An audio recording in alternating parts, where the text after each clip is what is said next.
Welcome to the Ugly Bug Podcast, a production of the Ugly Bug Fly Shop and Crazy Rainbow Fly Fishing. Hey everyone, this past winter I had a chance to sit down with Tony English, who's a fishing guide here for us at the Ugly Bug and Crazy Rainbow, based out of Casper, Wyoming. And we had a nice discussion about the Miracle Mile, what makes it unique, kind of how to fish it, how to approach it. I think you'll really enjoy it. Before we jump into the podcast, let's answer a listener question real quick.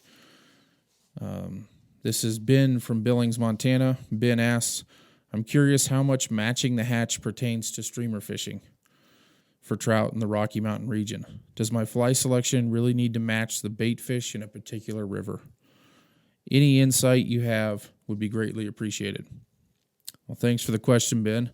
My answer to that would be yes and no. So it really depends on what you're doing. If you're fishing your streamer, if your presentation with a streamer is relatively slow, think cold winter months, colder water, I would say yes. Throwing a realistic food source is going to increase your catch rate, and probably generally overall, somewhat realistic food source is going to increase your catch rate. Like we have a unique thing here on the Gray Reef stretch and on the North Platte that we don't have sculpins in this fishery. So a lot of people generally gravitate towards a sculpin pattern when they head out streamer fishing. And being that our fish really don't see sculpins, kind of big, heavy raghead sort of sculpins or something that pushes a bunch of water, isn't something they're normally seeing. So they're less, in my opinion, they're less likely to eat it. And really from the results I've seen, it's kind of that. So like in our fishery here, we've got a lot of crawdads, we got a lot of leeches, obviously baby rainbows, baby brown trout. So we kind of stick to those color patterns and those profiles. Definitely lends itself to being more successful. So I know that's not a true answer as far as yes or no. It's more of a maybe, but I think you can kind of see my reasoning behind it. So let's jump into our conversation with Mr. English, and hope you enjoy it. The Ugly Bug Podcast is proudly sponsored by Wyoming. Wyoming-rooted fly fishing apparel and accessories challenging the traditional mold, designed by anglers for anglers. We're live. What's up, Tony? Oh, just hanging out. Been ice fishing today. Really? Yeah, it's cold. Cold, really cold. -5 out there. Fish are biting good. We had 2 gray bites. Didn't land any, but that's not the point of ice fishing, I've learned. Yeah. Got 2 good flags up. Had a race. Pete Rose slide into the hole. We used to play free-for-all ice fishing when I was back in high school. Just full contact. So first person to touch the flag, it was your fish. And there were like really no rules about it. That's hard on knees. It got a little interesting. Like there was a bunch of weird strategy that went in play, like the ice cleat thing. Yeah. You get more traction, but then you couldn't move as quick. Or the Pete Rose slide.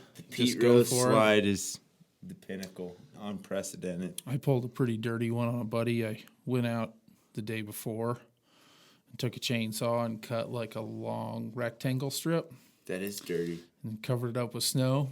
And went out the next morning and like chipped away at it, made sure it was open. And he'd always park next to me, right? So the flag popped up and the doors open and we just go free for all running.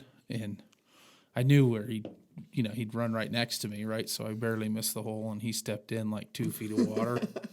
Damn near snapped his leg because I didn't make the hole deep, like wide enough. So not a full submerge. Yeah, so like shin into the front section of ice. Ow! And heel couldn't come out of the hole, right? About snapped his leg in half, but I got to the flag first. So yeah. I won that one. Got him on the deck. Yeah. So let's talk a little Miracle Mile. Little Miracle Mile action. Yeah. What a place. It is a pretty unique place. It is. No, it's hard to compare to anything. I've heard it compares to Alaska. I've heard it compares to the South American stuff. I don't know any better. I've just been here always, but yeah, it's fun. I've seen some similarities with like Lake Iliamna stuff as far as fish coming out of the lake. I think it's a unique trout fishery that it's a section of river that dumps into a lake, and you get some ebb and flow of fish coming back and forth from the lake at times. Oh, a little traffic for sure, no doubt. And that makes for some pretty robust fish at times. Yeah. often have some weird proportions because of, the fact that they've been living in the lake. We'll take the weight. Yeah, exactly. Exactly. It's not always that way as far as fish moving back and forth from the lake, but there's kind of specific segments. But I think maybe the easiest way to cover it, we'll just start way at the top, right below Cortez Dam. Through the canyon. Start up there and just kind of work our way down. So what's your thoughts on the canyon? I'm sure you wade fish it quite often. I like the canyon. Yeah, I like to wade fish that sucker in the summer. Once those fish have spread out, a lot of the more residential fish that stay in the river most of the year, I think they find themselves up there. Big part of it, I think they avoid boat traffic. They like to not get picked on as often. You can't reach them as good when you're wade fishing. But the canyon's great. Awesome stonefly hatches in the summer. Working down, you can get a boat a little higher up, but most of the time I'm throwing it in handicap. Yep. I like fishing the handicap hole. It's a big boily sucker. But that's got some super unique currents to it that you can capitalize on and pick on fish down in there. That's where my day starts most days up there. It's not exactly an established boat ramps. I mean, there's boat ramps. But what boat ramps? Yeah, they're not like you would expect on some other major fisheries. But kind of one nice thing about the mile, like there's multiple campgrounds. Most of it's Bureau Reclamation land. So you can build your day wherever you want to spend it. You can double shuttle. I like to lag way behind and just take my time. Right. Stay by myself, but that handicap hole is kind of a tough one to wade fish for a lot of people. Just it's so deep and it's such a big reach, long cast with big heavy rigs. It's hard to capitalize on a lot of that stuff. Moving downriver, you get a lot of great wade fishing opportunities. So I wouldn't mess with the handicap if you're going to wade fish. Those rocks in the mile are so slick. You have to be so careful walking out there. Definitely, especially in that deep stuff. Yeah, definitely a place for a wading staff and some studs on your boots if you're make really sure trying to make wade sure your fish it. truck's in park, dropping in a lot of those ramps. Yeah, the handicap's kind of unique too, because a lot of times the bighorn sheep come down in water. Yeah, kind of looking to. They be like that hole on the left side there. Spectator, it's a cool spot. Yep. Yeah.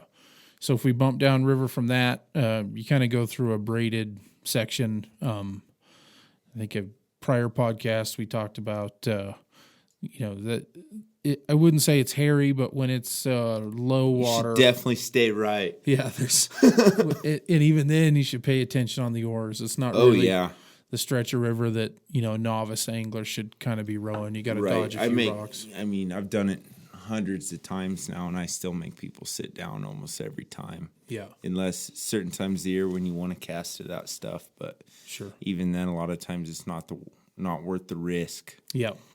So you drop down from that, and most everyone calls it the Cottonwood hole. Cottonwood, the ATM.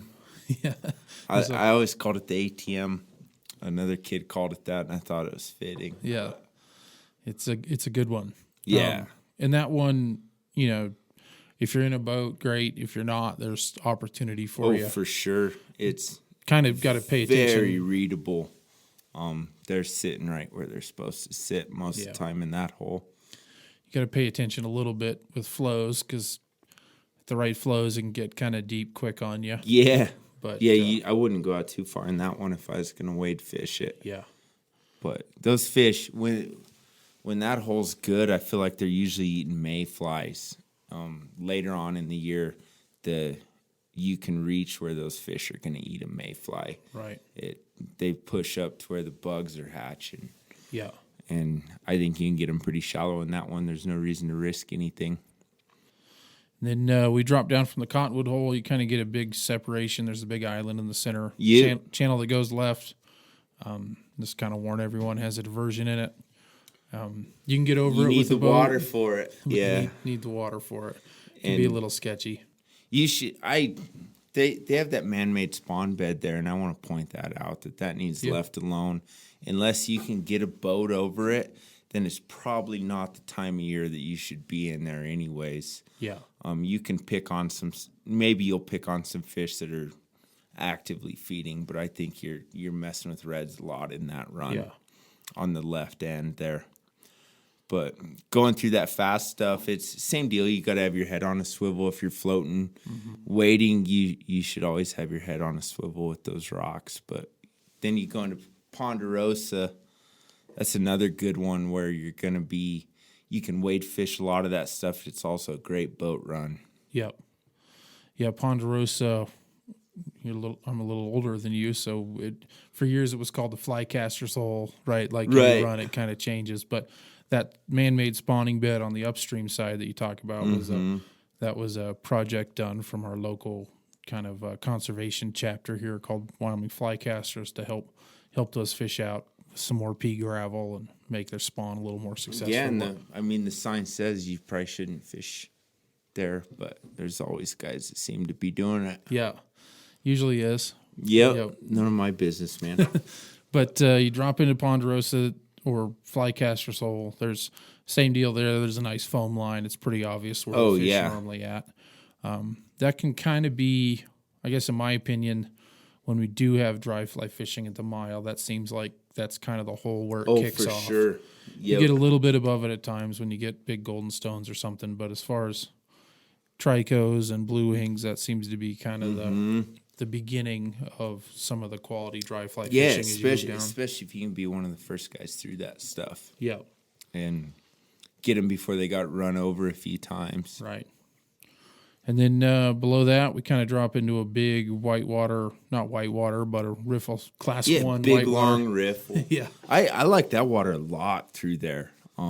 It's super versatile water. You can pick on kind of whatever you've got tied up already. You can find something that's going to work in there. Yeah. Reading water and just most of the time that stuff's pretty clear up there. You can figure out depth and you don't have to mess with anything. You just read water and go. Yeah. I feel like a lot of guys just kind of bomb through it, don't really fish it, but they can hold a lot of fish at times. So, and then you drop into kind of another classic run. I'm not sure what you call the one above the bridge, other than the run above the bridge. Billy Goat. For what purpose? The same kid who named the ATM, he said, well, the Billy Goat, they were always above the bridge, and the troll wanted to get them, so it's right above the bridge. I like it. I don't know. Yeah. No one else knows what you're talking about, but it's kind of funny. So that run again, the nice thing with the mile is it's a little more pocket water base in the reef, right? It's not quite so long and slow and meandering. So, for someone that's a little intimidated by reading water, it kind of makes sense. Usually the fish. Yeah, you read that one like a comic book. Yeah. Usually the fish are, years ago when I was guiding in Montana, struggling to kind of read the Yellowstone or something, the guy I worked for gave me some sound advice on, just take a giant body of water like, the Yellowstone or the mile at times. And if you're comfortable reading a section of river that's 10 feet wide or whatever your home water is, just take something that's 50 feet wide and break it into 5 10-foot sections. Yeah, just treat it proportionately. Yeah, read it the same way. And, yep. And you can kind of do the same thing there. It works pretty well if you you need a little more length, a little more weight than true pocket water. But, you read it the exact same way. The trout haven't changed. They still got to eat, and they got to conserve energy behind a rock or whatever. Yeah. They're going to be there. Do you find yourself, or when you're with clients, do you find yourself like throwing more weight above the bridge, being you got a little more current, or less weight, or kind of the same thing? It'll depend on so much. If you've got mayflies nuking off, big PMD hatch or beta hatch, those fish they're looking up there. So then you can get away with shorter stuff. If you're not seeing a lot of bug activity, I think everywhere is important to have plenty of weight on. Yeah. Especially the mile. That's a lot of current. It's moving faster than it seems when you're on it.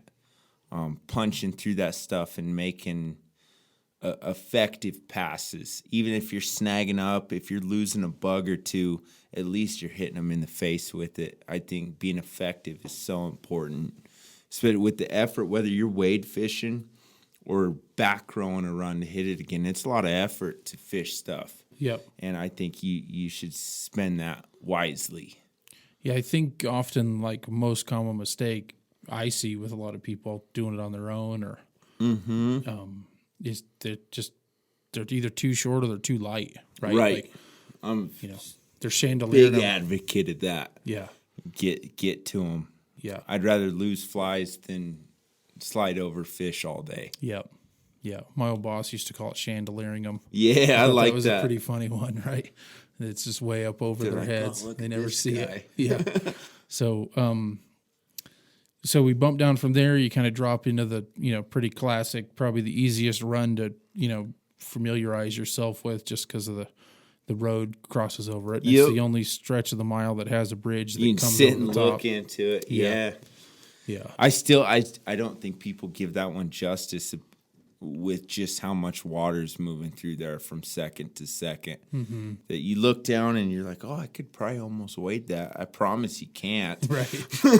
Even when it looks low, it's still deep. Yeah. But great drop off, good structure, super readable water through there. And then you get, that's a long ways, probably quarter mile below there of just a big tail outrun that I love. Probably one of my favorite. It's up there with my favorite sections.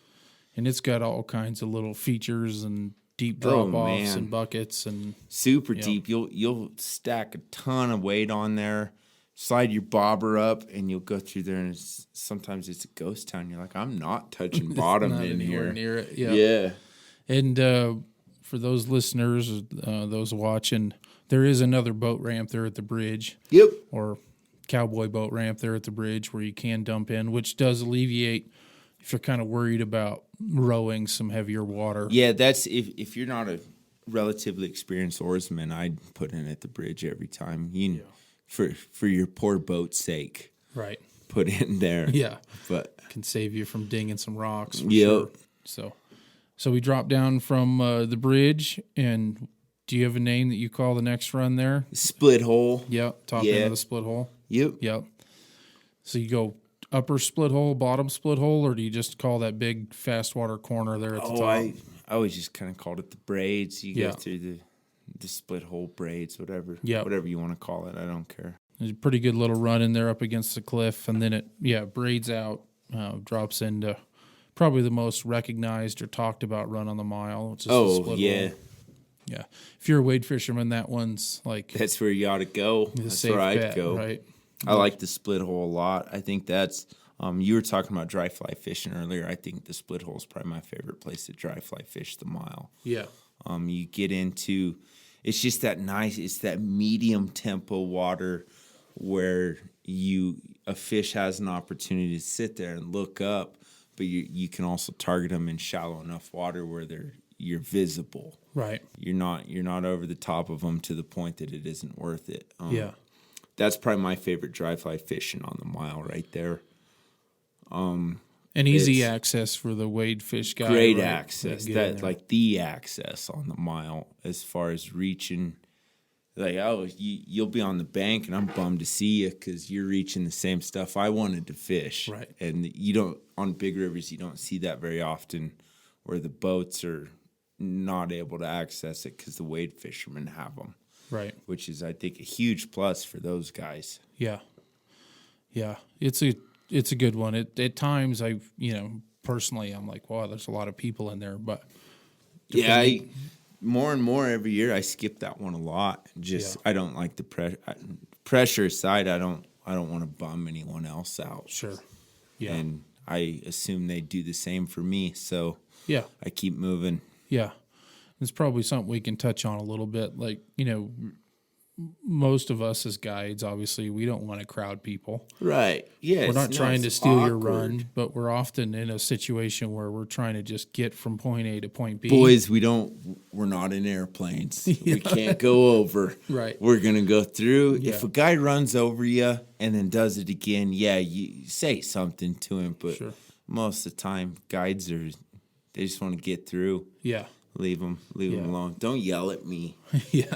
Unfortunately, then I got to yell back, and it goes downhill. But unfortunately, that run seems to be like the bulk of the confrontation, and that's just big because time. It's easy to wade fish it, easy to get out in the center, But yeah, just understand that most of us, when we come through, we're not trying Yeah. to ruin your fishing. I don't want your fish, dude. We're just trying to get downstream and let you have your piece. Yep. And we want the same We thing. want to find right? the same thing, absolutely. Yeah. So we drop below the split hole. You kind of hit a big, somewhat vertical shelf, but it kind of runs up the center of the river at high water. That shelf can be productive, and then you kind of drop into what most of us refer to as the lunch hole. Yeah, lunch hole, wind protection, wind pro. I've heard it that a lot. Yeah. Watermelon hole, Pete's Run. That's got a lot of names. I don't even know what people are talking about most of the time when they're talking about that one. But Yeah. like, oh, the gazebo. Okay.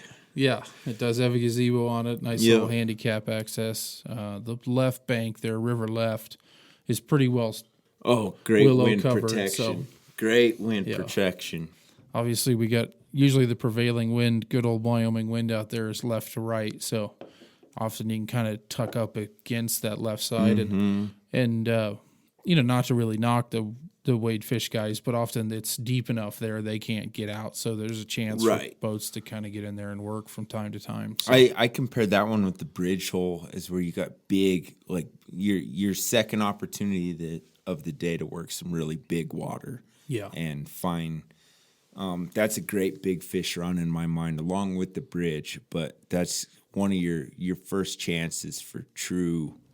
It seems like those big lake fish like to stage in there. Yeah, I do think it gets more. It also seems like I think it gets more lake fish, right? So Right. it also seems to be like an abundance of suckers in there. And more Yeah, carp, I'm good with them, man. and more carp. I like than the some natives. more carp than some other runs as well, right? So that's yeah. Every once in a while, you think you got Moby Dick on, you got like the brown trout of a lifetime, and up comes a mirror carp, which is I celebrate it the same. I think it's fun. Yeah, you catch like a 30-inch mirror carp on a mayhem midge. It's pretty exciting. Yeah, for sure. So we drop below lunch hole and drop into the fence hole. The fence hole, little rapid, and another island set. The fence hole's a good one. Same as far as dry fly fishing goes. That's another pretty good spot where you can work some nice, slow, shallow banks. Super versatile run. If you're boat fishing that one, God, you get a long drift out of that thing forever. Yeah. It's like that's 3 or 4 jokes worth of drifting right there.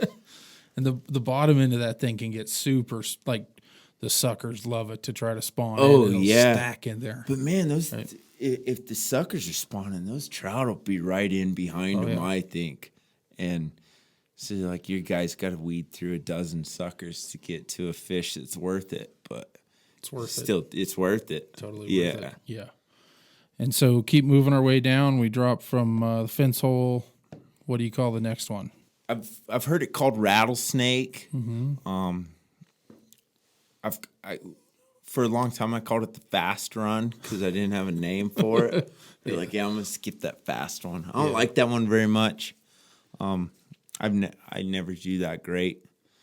Sometimes, and then you're like, oh, gotta row it again. But no, I try to make pretty quick work of that one, and then you get into some Brady stuff again. That's awesome. Yeah. The 3 Islands, Goose Island. I don't know what everyone calls it, but that's some more stuff that I want to alert guys that if it seems too good to be true, it probably is spawn time. Yeah. That's very gravelly. Yeah. And like if I was gonna build a red, that's where I'd do it. Yeah. So probably better have some discretion in there. Find some deeper stuff. There's so many feeding fish in there. You don't need to work that stuff that hard. Yeah, generally month of April and May. If fish are on yellow gravel, shallower than 18 inches, 2 feet. I love my brown trout. So October too. Leave those things alone in there. You can catch them other places. Right. You got legs. They don't. Leave them alone. Yeah, I agree. So we drop below 3 islands and we hit Rainbow Run. That's probably run. the most prolific run on the whole river. Yeah. Great lake traffic, deep, heavy current water. It's a recipe for big trout if I've ever seen it. Yeah, lots of big Caught boulders. some really good ones in there over the years. That stuff's cool because you start to get it. I think you get a lake mix in there. I catch a weird amount of walleye in there. Running deeper stuff, leech patterns, stuff like that. I've always caught walleye on that stuff, which is fun, little bonus fish. Totally. So when the reservoir's full, that's really the start of the reservoir. Right. Yeah. It's been a couple years now. I'm trying to remember what year it was, but you really didn't even fish Rainbow Run because it was slack water. Stagnant, yeah. It was cool though because you'd roll over that stuff where you're like dodging boulders. Other years you look down and you're like, yeah, I see that boulder down there. Yeah. So for those that don't know, the Miracle Mile is obviously longer than 1 mile. Believe it or not. When the reservoir's full, you've got about 8.5 miles of water. As Pathfinder recedes, and like as we speak right now, there's about 10.25 miles of river. Yeah, because Pathfinder's down so low. So that'd be pretty neat to explore that all the way down. Yeah. I've only been. We'll get there, but it'd be cool to fish all 10 miles below there. Yeah, need a snow machine. Shuttle right now. Yep, for sure. But so at high water, basically, if Pathfinder Reservoir, if the graph on Pathfinder is reading 100% full, Rainbow Run is the start of the lake. Yep. Although it still looks like a river channel, you lose all current. It just becomes slack lake water at that point. But most years, I would say the average, the lake is not at flood stage. Right. So as we drop down below Rainbow Run, it makes a big kind of dog leg to the right. And there's some buckets and troughs in there through the sand and whatnot, but really. That's a pretty cool slick too. I've caught fish on dry flies in there before, like late spring. They'll sit betas pretty good in there. Mm-hmm. Lots of suckers again when the suckers. Yeah. Yeah. The old bugle mouth. Yeah. Lots of pelicans start to kind of get in that. Isn't that weird? Weird and cool. Yeah. Let me ask you this as someone who's been here a long time. Is the population growing? I don't know if the population's growing, but the density at which they've keyed into the mile. Yeah. Yeah. That's a blessing and a curse. It's pretty cool to see. Yeah. But I don't know. Think they only eat suckers personally. No, they'll eat anything they grab. I don't know how many. What's your ballpark estimate as to how many were down in that neck of the woods, in that bottom end? 500 or more. Yeah. Big flock. Yeah, big flock, and a lot of them. I've always found it fascinating how they'll work together as a team.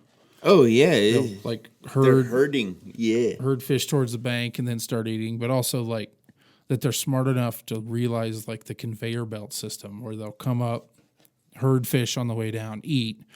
Always say they're back rowing. Yeah, go hit it again.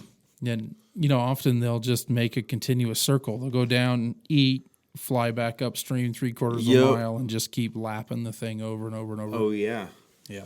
No, I mean, they have their place. They're cool to see. I think they smell. You smell rolling into them. Smells like an old aquarium. Yeah. They're pretty toxic. Yeah. Pretty toxic. I've been fortunate enough. I've only been sky bombed. They've only shit on me once as they've flown over. But that's always been a worry of mine. Is that I never have. That a big flock flies over and drops a bomb on us as they do it. I'm sure it's common. Yeah, at some point. No, that whole, all that stuff down there, you go into the motor hole. I think the one we're on right now, below Rainbow. Yep. I always picture that as kind of the gateway to the lake, and that's every giant chromer that's going to come out of Pathfinder up into the mile has to be in there at some point. That's always my pinnacle optimism for a giant fish is through there. Right. And you once in a while you see them, and you'll see little chrome flickers in there, and you're like, oh yeah, we found them. Yep. Or where we're supposed to be. All the way down, you go through that big riffle down into the bluffs, and there's great big fish that live in that thing. I think depending on lake levels, I think you get into more resident fish. Right. That I've caught some big browns in there that you look at them and they're just this big blocky chrome thing. And you're like, you don't go to the river ever. Right. Yeah, you just sit down here and eat suckers. Yeah. But And more years ago, the Game and Fish released some kokanee into Pathfinder. yep. More as a food source for walleye to help reduce them picking on trout as much. But they're fun. It's something unique you get to catch out here. Yeah. And it definitely seems like from the bluffs down, a lot of those, although some kokanee make it up higher, it seems that the higher density in the fall is down in that zone. Yeah, right, for more sure. towards the inlet. I've seen them all the way up to rattlesnake before. I've seen them up in that stuff. That's been a few years ago. But if that's what your fish of choice for the day, if you want to target them, you can see them most of the time. Yeah. They're so red. Yeah. I don't know. Ethically, I guess I don't know how to approach those things. Tell me if I'm wrong. Can they reproduce No, well, yeah, they can reproduce, but in fresh water? yeah, but they Really? But they, at least it's my understanding that they can. But obviously, they're a salmon species, so once they spawn, they're Not a lot of pressure to treat them that cool, No. right? once they spawn, they're rotting and dying, and When I've caught them, they've always looked like that. You're like, I'm not eating that thing. That's Yeah. gross. Usually, when they get to that red stage, that Yeah. meat's not so great. They're like flaking off the tail a Yeah. little bit. You're like, starting to fall apart.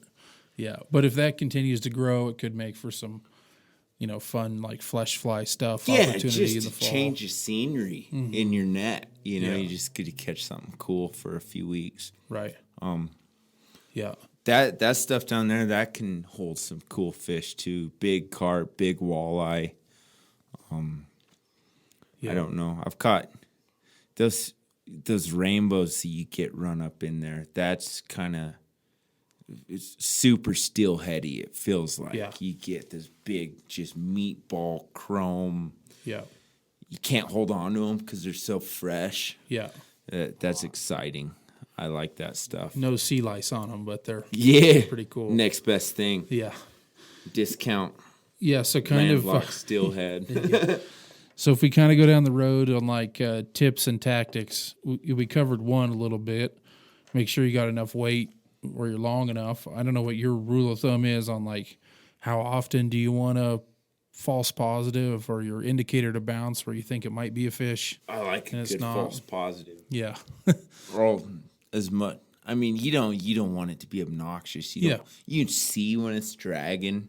Yeah. But I want to bobber down probably damn near 20 seconds or so. I want some action. Yeah. Gives you a chance to look at your flies, make sure they're clean, everything's good. You're right back in. You're in the zone. Yeah. That's my biggest piece of advice to anyone who wants to ever go fly fishing. Another thing, I'm trying to think mile.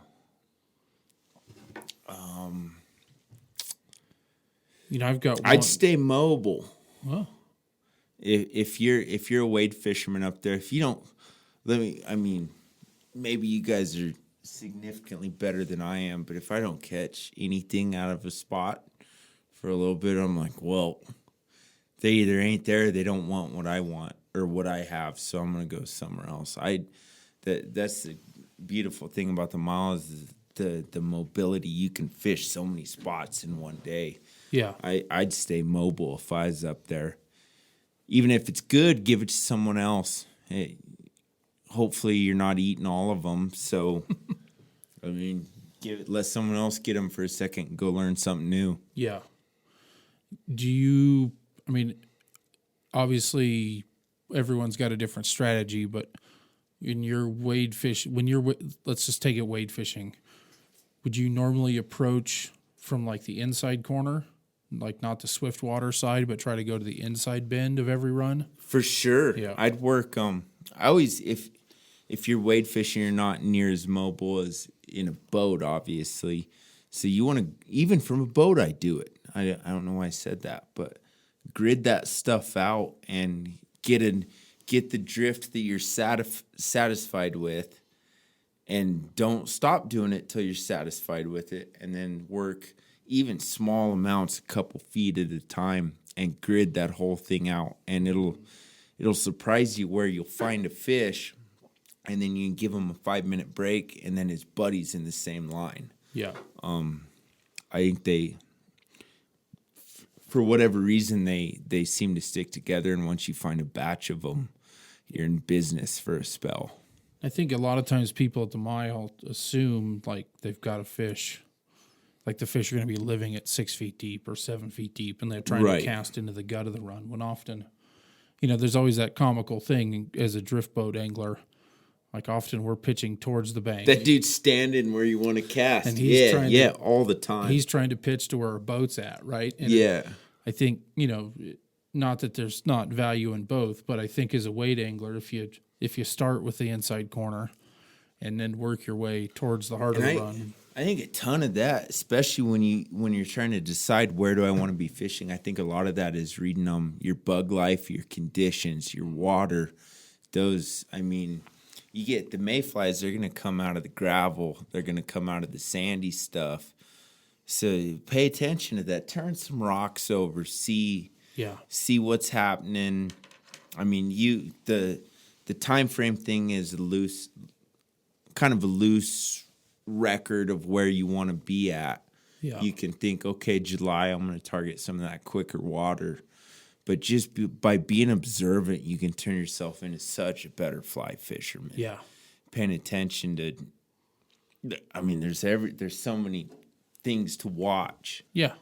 Often like other anglers can give you a huge advantage. Oh, right? huge. You see a boat across the river fishing the bottom end of the run and the slow lakey stuff. See me come through with an 8-foot leader, and you're like, oh, I might not be reaching them here.